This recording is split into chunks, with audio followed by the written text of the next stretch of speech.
Hi everyone! So today I wanted to talk about 3 different historical fiction books that I absolutely love. I've read these books over the past couple of years and I wanted to share them with you today. So the first 2 are actually by the same author, Kristen Hanna. The first one is called The Nightingale. You have probably heard about this one before, but it is amazing. It's a 5-star book for me for sure, and I read it a couple of years ago and I still think about this book a lot. So that tells you how great of a book it is. So, The Nightingale is a World War II historical fiction, and it follows 2 sisters. One sister is named Vianne, and she is kind of running her household and taking care of her children while her husband was recruited into the war, and then her house is kind of taken over by a German officer who ends up staying with them. So when we follow Vianne, her life is about the day-to-day struggles of not having food, not having enough money to make it through the war, and trying to live with an enemy in the house.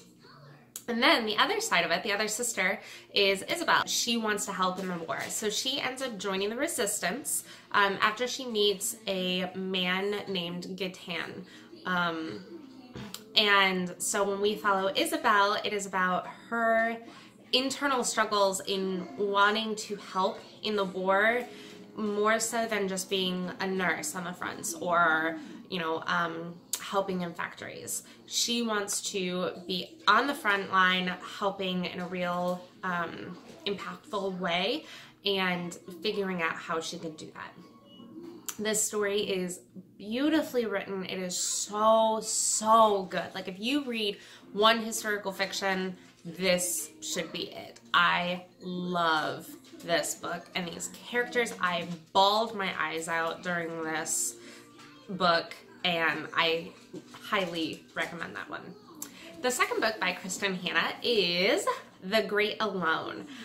This one is set after the Vietnam War, and so Lenny is a teenager, preteen, and she lives with her mom and her dad. Her dad was in the Vietnam War and has PTSD, and he has a host of problems, not just caused by the war. And he decides to take the family to Alaska. That's going to be their fresh start. That's going to be where they start their new and improved life. They inherit this house from someone he was in the war with, and they move to the middle of nowhere in Alaska.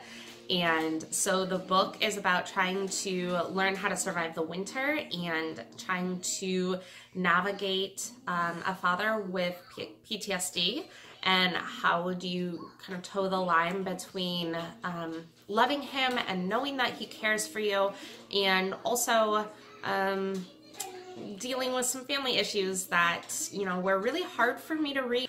The book is phenomenal. It's, again, very well written and a must read. It was another 5-star book for me. All of these are 5 stars.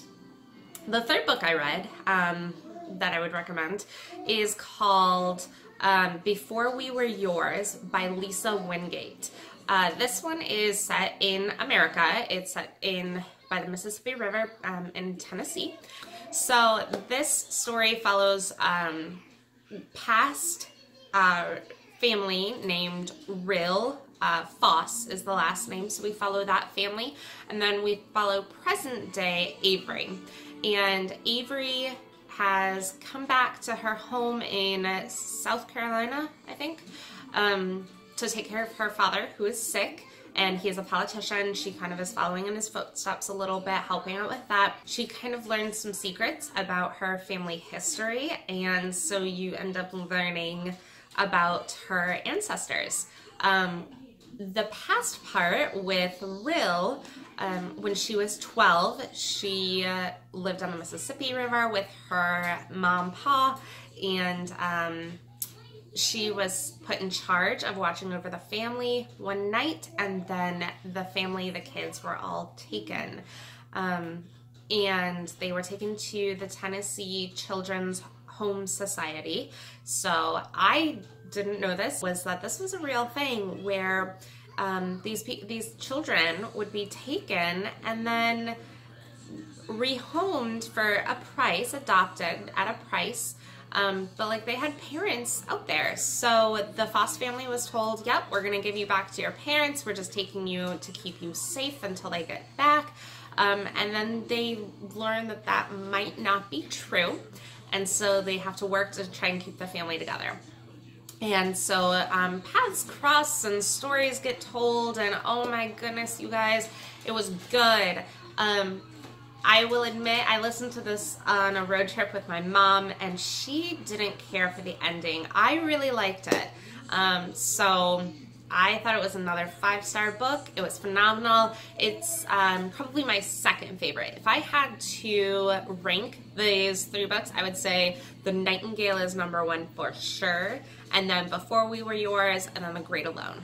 All 3 of them are incredible books. You should absolutely read these books. I listened to Before We Were Yours, and it's great. The narrators were excellent. And then I read the other 2. If you have any historical fiction book suggestions, leave them in the comments below. I love historical fiction. It is one of my favorite genres, but it's not one that I've read a ton of, so I'm looking to get more into it. So leave me some comments with suggestions down below. And if you've read any of these, let me know your thoughts, and I will talk to you guys later. Bye.